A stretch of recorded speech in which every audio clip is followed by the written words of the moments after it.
ನಾನು ಚಿಕ್ಕವಳಿದ್ದಾಗ ಬಾಗಿಲಿಗೆ ತೋರಣಗಳನ್ನ ಕಟ್ಟೋದು, ಅದರಲ್ಲೂ ಒಂದೇ ಸಮನಾದ ಎಲೆಗಳನ್ನು ಹಾರಿಸಿ, ಮಾವಿನ ಎಲೆಗಳನ್ನು ಆರಿಸಿ ಬಾಗಿಲಿಗೆ ಮಾವಿನ ತೋರಣ ಕಟ್ಟೋದು ಒಂದು ದೊಡ್ಡ ಸಾಧನೆ ಅಂತಲೇ ಅಂದ್ಕೊಳ್ತಿದ್ದೆ. ಸೊ ಬೆಳಗ್ಗೆ ಪ್ರತಿ ಹಬ್ಬದಲ್ಲೂ ಬೆಳಗ್ಗೆ ಎದ್ದು ನಾವು ಮಾಡ್ತಿದ್ದೀವಿ ಮೊದಲನೇ ಕೆಲಸ ಅಂದರೆ ಬಾಗಿಲಿಗೆ ತೋರಣ ಕಟ್ಟುವಂಥದ್ದು ನಮ್ಮ ಅಪ್ಪಾಜಿ ಜೊತೆ.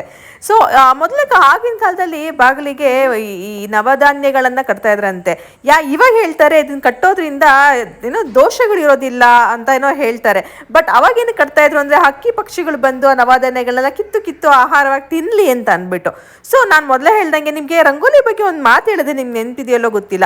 ರಂಗೋಲಿ ಪುಡಿನಲ್ಲಿ ಬಿಡ್ತಾರೆ ಅಂದ್ಬಿಟ್ಟು ನಾನು ಅಕ್ಕಿ ಹಿಟ್ಟಲ್ಲಿ ಬಿಡ್ತೀನಿ. ಯಾಕಪ್ಪ ಅಂದರೆ ಅಕ್ಕಿ ಹಿಟ್ಟಲ್ಲಿ ಯಾಕೆ ಬಿಡಬಾರ್ದು ಅನ್ನೋದಕ್ಕೆ ಕಾರಣ, ಮೊದಲು ಅಕ್ಕಿ ನುಚ್ಚಲಿ ರಂಗೋಲಿ ಬಿಡ್ತಾ ಇದ್ರು. ಯಾಕೆ ಅಂತಂದರೆ ಹಕ್ಕಿ ಪಕ್ಷಿಗಳು ಬಂದು ತಿನ್ನಲಿ ಅಂತ ಅಂದ್ಬಿಟ್ಟು.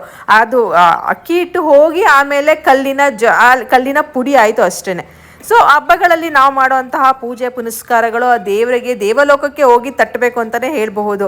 ನಮಗಿರೋವಂತಹ ಎಲ್ಲ ರೀತಿಯ ನೆಗೆಟಿವಿಟಿ ಅಂದರೆ ಕಷ್ಟಗಳು ಎಲ್ಲದೂ ಹೋಗಿ ಸುಖನೇ ಮಾತ್ರ ಭಗವಂತ ಕೊಡಪ್ಪ ಅಂತ ಕೇಳೋದಷ್ಟೇ ನಮ್ಮ ಹಬ್ಬಗಳಲ್ಲಿ ಉದ್ದೇಶ ಆಗಿರುತ್ತೆ ಅಲ್ವಾ. ಸೊ ನಮ್ಮ ಮನೆಯಲ್ಲಿ ಒಂದು ಪುಟ್ಟದಾಗಿ ನಾನು ಪೂಜೆ ಮುಗಿಸ್ಕೊಂಡು ದೇವರಿಗೆ ನೈವೇದ್ಯ ಮಾಡೋದಕ್ಕೆ ಅಂತ ಅಂದ್ಬಿಟ್ಟು ಬೇವು ಬೆಲ್ಲ ಹಬ್ಬಗಳಲ್ಲಿ ಅಂದರೆ ಯುಗಾದಿ ಹಬ್ಬದಲ್ಲಿ ಬೇವು ಬೆಲ್ಲ ಈ ವರ್ಷ ನಮಗೆ ಸಿಹಿ ಕಹಿ ಸಮನಾಗಿ ಸಿಗಲಿ, ಇಲ್ಲಾಂದರೆ ಸಿಹಿ ಹೆಚ್ಚಾಗಿ ಸಿಗಲಿ ಅಂತ ದೇವರಲ್ಲಿ ಬೇಡ್ಕೊಂಡು ನಾವು ಎಳ್ಳು ಬೆಲ್ಲ ಅಲ್ಲ ಬೇವು ಬೆಲ್ಲನ, ನನಗೆ ಯಾಕೋ ಗೊತ್ತಿಲ್ಲ, ಎಳ್ಳು ಬೆಲ್ಲ ಬೇವು ಬೆಲ್ಲ ಎರಡು ಕನ್ಫ್ಯೂಷನ್ ರೀ. ಸೊ ಬೇವು ಬೆಲ್ಲನ ತಿಂದು ಯುಗಾದಿ ಹಬ್ಬನ ಪ್ರಾರಂಭಿಸೋದು ನಾವು ನಡೆಸ್ಕೊಂಡ್ ಬಂದಿರೋ ಅಂಥದ್ದು ಅಲ್ವಾ.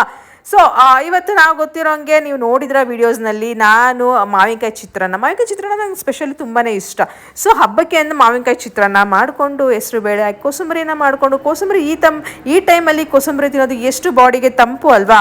ಸೊ ಎಲ್ಲ ರೆಡಿ ಮಾಡಿ ಇಟ್ಕೊಂಡು ನನ್ನ ಮಗನಿಗೆ ಅಂತ ಅಂದ್ಬಿಟ್ಟು ಒಡೆನ ಮಾಡಿಕೊಂಡು ಅವತ್ತಿನ ಊಟ ಈ ರೀತಿನಲ್ಲಿ ರೆಡಿ ಆಗಿದ್ದು, ಸ್ವಲ್ಪ ಸ್ವೀಟ್ನ ಮಾಡಿಕೊಂಡು ತಿನ್ವಿ ಅಂತಲೇ ಹೇಳಬಹುದು.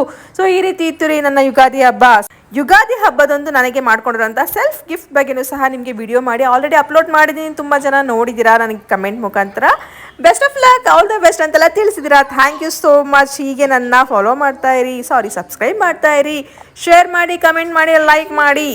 ಅರ್ಪಿತಾ ವಿಶ್ವಕರ್ಮ ಯೂಟ್ಯೂಬ್ ಚಾನಲ್ನ ದಯವಿಟ್ಟು ನಿಮ್ಮ ಫ್ಯಾಮಿಲಿ ಮತ್ತು ಫ್ರೆಂಡ್ಸ್ ಜೊತೆ ಶೇರ್ ಮಾಡಿ ಅಂತ ಹೇಳ್ತಾ ಈ ವ್ಲಾಗ್ ಇಷ್ಟೇ ರೀ. Thank you, bye.